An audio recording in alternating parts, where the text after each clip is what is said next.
Good morning, everyone. This is Jeffy Kennedy, author of fantasy romance and romantic fantasy, and other stuff sometimes too. I'm here with my first cup of coffee.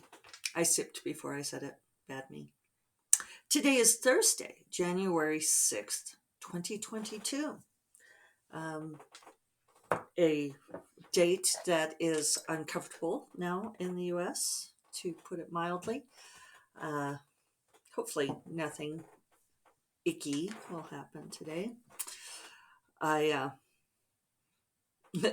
I stopped following the New Yorker on Instagram this morning because it seemed like their um, headlines, their articles that were popping up in my feed were all doom. And there was one this morning about is civil war inevitable in the U.S.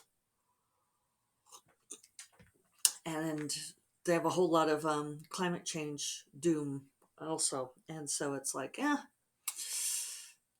it's such a fine balance because there's all the people who say you need to stay informed, but then I feel like so much of the doom scrolling, as people say, is the it's what people it's the rubbernecking. It's the, oh yeah, I need to find out, is there going to be civil war in America, and it's I don't want to make light of it, but at the same time, it's like, what would that even look like? How would we have a civil war in the U.S.? And please do not take this as a challenge to demonstrate to me why and how it could happen. But I feel like it's more an alarmist, oh, let's talk worst case scenario. Um, it's an interesting thing. It's coming out in Gray Magic as I write it. It's like, how do you plan for the best and prepare for the worst? um, I suppose people are doing that all the time. We've been talking about SIFWA's Nebula Conference, which is scheduled to be an in-person conference in May. It's scheduled to be a hybrid conference in May, but with an in-person component. And, people were asking me last night if we were still going to go ahead with that, what with Omicron virus and so forth.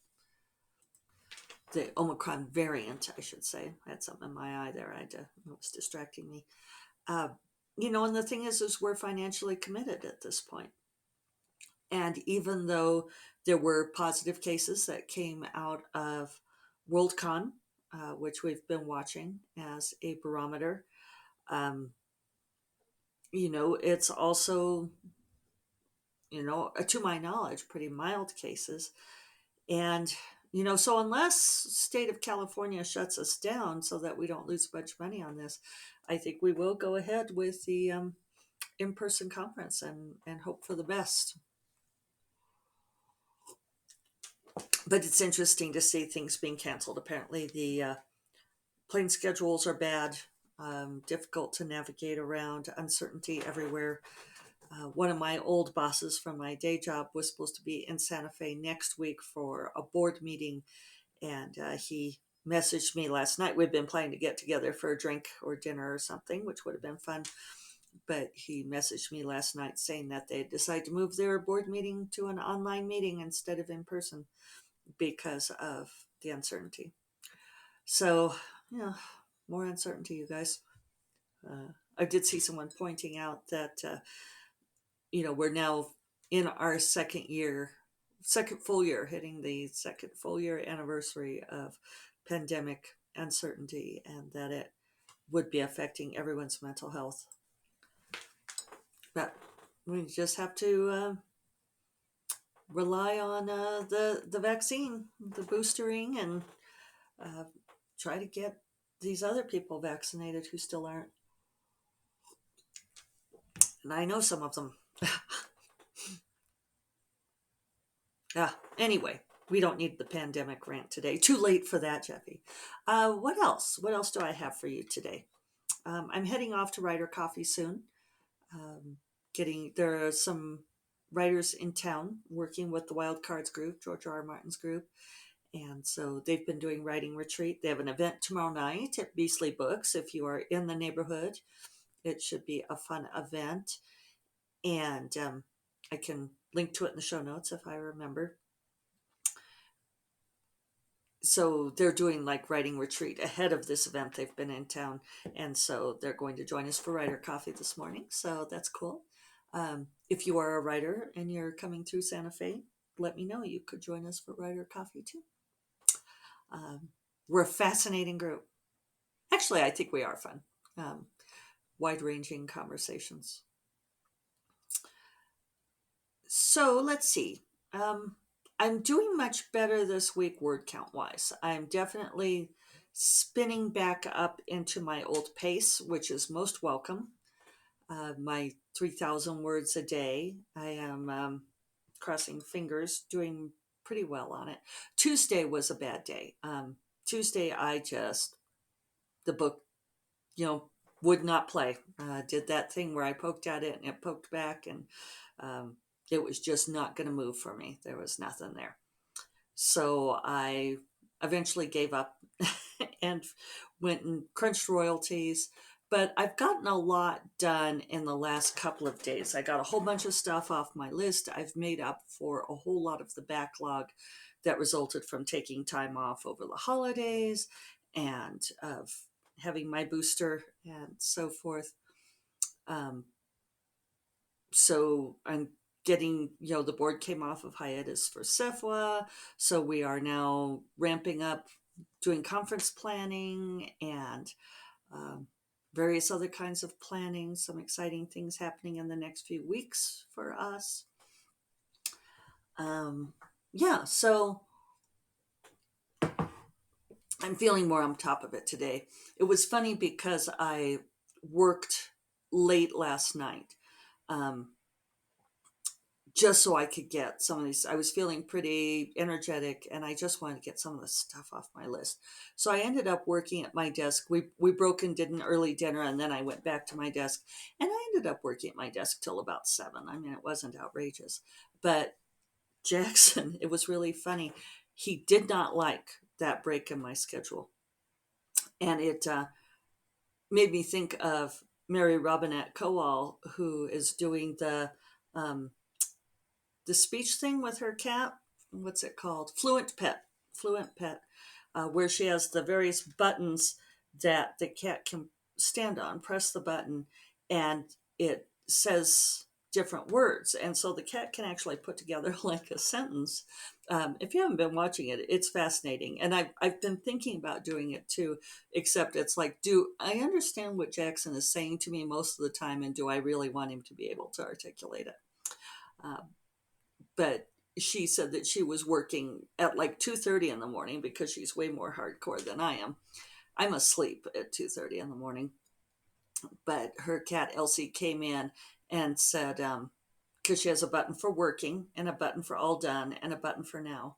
And the cat came in and did working, all done, now. I was like, I think had I had those buttons, Jackson would have been saying that, because he kept coming in and meowing at me and staring at me significantly. And he clearly felt like it was time to be snuggling in the armchair and watching movies and not still working at my desk. He's a very ritualized cat. He likes things done in the order that they should be done. So had to apologize to the cat, but I did get something sent off that I was very late on turning in, and I got a number of other things finished. So now my to-do list is much shorter and not so backlogged. I hate it when stuff starts piling up on my to-do list that has been, like the things that should have been done before, and then they start stacking up. Sometimes I think I shouldn't do that to myself, because then the to-do list starts looking way too long, and I don't like that, and that's annoying to me. It starts building up that dread, like I can't possibly get through this. But I'm not sure what the alternative is to like like move things farther out, so that like if I move something down my to-do list, then I move something else down. You know what I'm saying? You know what I'm saying? Um, Clearly, the solution, Jeffy, would be to get things done when you're supposed to get them done, but that's life, and it doesn't always happen that way. So anyway, I have been sticking with my new routine this week of writing words before I do my podcast. I was awake early this morning, so that was nice, and I got almost 1,000 words already so far this morning. So now I'm recording the podcast. I will try to get it posted as much as possible. I might not get the full thing posted before I leave for Writer Coffee, but at least some of it. Um, and it's good to have 1,000 words already done. So at 9:54, close enough. And I made it through my interim milestone too. So even if I get nothing else written today, I'm still on schedule, which is a slightly longer schedule since Tuesday was a bad day. But if I have a really bad day like that, I don't try to make it up. It's too hard on me. So that's where I am. Gray Magic, I think, is coming together. At least I'm enjoying writing it. I do have a question. I was going to post this to Facebook, but I'll ask you guys too, and feel free to communicate with me via the commenting messaging medium of your choice. But one thing I'm thinking about is Gray Magic will tie up this initial trilogy, uh, and it ties up a whole lot of Nick and Gabriel's story. But I know I'm going to write more in this world, and there are going to be other characters to focus on to tell their stories. So, what is your preference as a reader? Would you want to keep going with Nick and Gabriel being the POV characters with ongoing adventures in the world? Would you want, like, the next book to focus on a different romantic pairing? And would it be just one book, or would you want it to be like another trilogy about another romantic pairing? I see this done in lots of different ways, and I think that there's a lot of virtue to starting a new trilogy, uh, just because book one always sells best. So that's a consideration, but I also want to do like what would be the most fun, and I'm sort of seeing these developing storylines that are going on to the next thing, and so I'm thinking about what will be next in this world. And I have other things I want to write too that are not in this world. But give me your thoughts on that. And let's see, what else was I going to talk about? There's been some kerfuffles. Oh, sorry. I wish I could figure out how to stop these text messages. Let's see. Oh, turn off all notifications. Aha! You were here for the moment. I do have it connected now so that my phone texts come to the computer, so it's much easier for me to type answers, but I don't like that notification window popping up. You know me and notifications, not my favorite thing. So yeah, there's been some kerfuffling about Amazon bots taking down people's accounts. Ruby Dixon had her account temporarily taken down. I understand she's gotten it back. I've seen some pretty good, reasonable responses to this. And I think that one of the keys to responding to things like this, in the words of the inimitable Douglas Adams, don't panic. Um, people see someone high profile like Ruby Dixon get their account taken down, and they're like, this could happen to me. And if she can't fight it with, like her big profile, how can I fight it?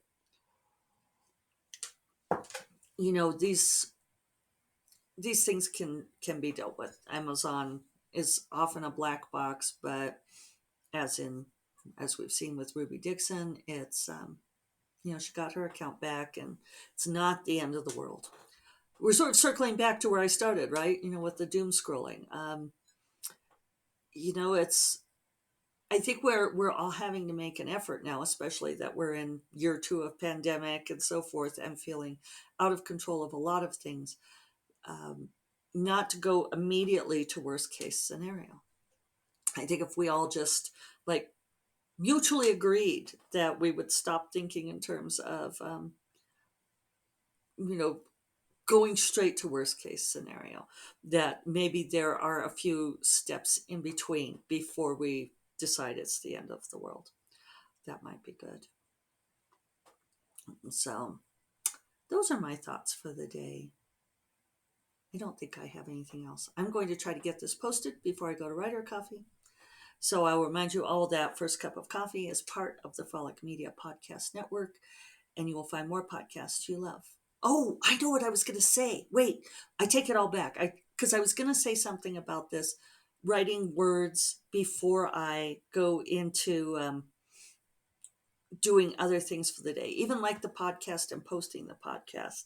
And I know I talked about it a lot, I think like last spring or summer, but this idea of how you start the day is what sets your brain for the day really makes a huge difference, you guys. I was not getting so many words an hour. I was not having the same kind of concentration.